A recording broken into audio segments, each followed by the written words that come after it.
자, 오늘은 법 조항에 있는 딱 한 글자, 이 단어 하나가 어떻게 우리 농어촌의 미래를 뒤흔들 수 있는지 그 흥미로운 이야기를 한번 파헤쳐 보겠습니다.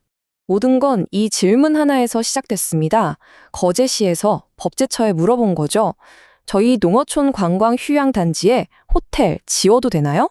이게 그냥 간단한 질문 같지만 사실은 공식적인 법 해석이 꼭 필요했던 아주 중요한 문제였습니다.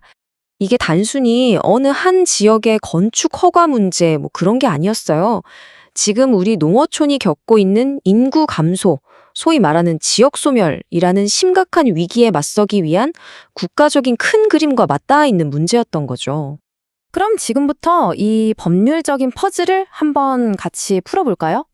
모든 논란의 핵심에는 정말 작고 사소해 보이는 단어 하나가 있었습니다.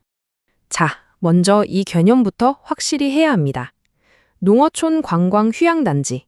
말 그대로 농어촌의 자원을 활용해서 사람들이 와서 즐기고 쉴 수 있는 공간을 만드는 건데요. 이 모든 걸 규제하는 법이 바로 농어촌 정비법입니다. 자, 법조항을 한번 자세히 들여다볼까요? 여기에 정말 모든 걸 바꿔놓은 마법 같은 단어 하나가 숨어 있습니다. 바로 등. 보이시죠? 휴양 콘도미니엄 등. 이 한 글자가 바로 모든 가능성의 문을 활짝 열어젖힌 열쇠였던 겁니다. 그럼 정부는 왜 이 등이라는 글자에 호텔이 포함된다고 봤을까요? 논리는 생각보다 간단합니다. 관광진흥법을 보면 호텔이나 콘도나 둘 다 관광객에게 잠자리랑 편의시설을 제공하는 본질적으로는 아주 비슷한 사업이라는 거죠. 취사시설이 있냐 없냐 그 정도 차이만 있을 뿐이니까요. 그래서 결국 2022년 2월 8일에 법제처가 명확하게 답을 내놨습니다. 네, 가능합니다. 바로 이 유권 해석 하나로 농어촌 관광 휴양단지에 들어설 수 있는 숙박시설의 종류가 확 늘어나면서 새로운 투자의 길이 열리게 된 거죠. 자, 그럼 이 법 해석 하나가 단순히 서류상의 번화로 끝나는 걸까요? 절대 아니죠. 이게 왜 우리 농어촌의 미래를 위한 아주 중요한 청사진이 되는지 그 더 큰 그림을 한번 살펴보겠습니다.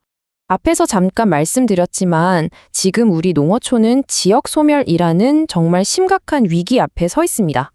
인구는 줄고 또 고령화는 심해지고 이런 상황에서 법을 좀 더 유연하게 해석해서 새로운 활력을 불어넣으려는 시도인 셈입니다. 정부가 농어촌 관광을 살리기 위해 쓰는 카드는 크게 두 가지입니다. 하나는 지자체나 큰 민간 기업이 주도하는 대규모 관광 휴양단지고요. 다른 하나는 농어민이 직접 운영할 수 있는 소규모 관광농원입니다. 보시는 것처럼 규모부터 개발하는 주체, 핵심 시설까지 성격이 완전히 다르죠. 이게 바로 현실적인 차이를 딱 보여주는 지점입니다. 보세요. 관광농원은 정부에서 최대 15억 원까지 융자를 해주잖아요. 그런데 이 거대한 관광휴양단지는요, 직접적인 자금 지원이 없어요. 이게 무슨 뜻이겠어요? 순전히 민간 투자를 끌어오는 능력에 이 사업의 성패가 달렸다는 거죠. 하지만 법적으로 호텔을 지어도 좋다는 해석을 받았고 또 돈을 투자하겠다는 사람을 찾았다고 해도 개발자의 여정은 이제 겨우 첫 발을 뗀 것에 불과합니다. 자, 법적으로 오케이 사인이 났다고 해서 바로 삽을 뜰 수 있는 게 절대 아닙니다. 이제부터가 진짜 시작이죠. 개발자 앞에는요, 마치 거대한 미로 같은 인허가 절차가 떡하니 버티고 있습니다. 농어촌 정비법, 산지관리법, 국토계획법, 와, 이름만 들어도 복잡하죠? 관련 부처도 한두 곳이 아니고요. 이 모든 관문을 다 뚫어야만 하는 겁니다. 그러니까 이게 참 어려운 게 뭐냐면요. 하나의 프로젝트를 진행하려면 지역 경제를 살려야 한다는 목표와 숲과 자연은 보존해야 한다는 목표, 그리고 국토를 균형 있게 써야 한다는 목표, 이 서로 다른 가치들을 동시에 만족시켜야 한다는 겁니다. 정말 쉽지 않은 일이죠. 그럼 만약에 이 복잡한 규제의 벽을 넘지 못하면 어떻게 될까요? 야심차게 그렸던 청사진이 한순간에 백지화될 수도 있습니다. 충청북도 음성군에서 있었던 실제 사례를 통해 그 냉정한 현실을 한번 들여다보겠습니다. 지금 보시는 이 문서는요, 2024년 1월 26일에 발행된 음성군의 공식 관보, 즉 군보라는 겁니다. 이런 공적인 문서에는 법적인 효력을 갖는 아주 중요한 내용들이 실리죠. 그리고 이 문서 안에 우리가 이야기하고 있는 이 사업의 위험성을 아주 단적으로 보여주는 공고가 하나 담겨 있었습니다. 바로 농어촌 관광휴양 단지 지정 해제 고시입니다. 이게 무슨 뜻이냐면 한때 공식적으로 사업 승인을 받고 여기는 관광휴양 단지입니다 라고 지정까지 됐던 프로젝트가 이제는 정부에 의해서 공식적으로 취소됐다는 걸 의미합니다. 음성군에서 왜 지정을 해제했는지 그 이유는 구체적으로 밝히진 않았습니다. 하지만 우리는 이 사례를 통해 아주 중요한, 어쩌면 뼈아픈 교훈을 얻을 수 있죠. 바로 인허가를 받는 건 결승선이 아니라 출발선에 불과하다는 것.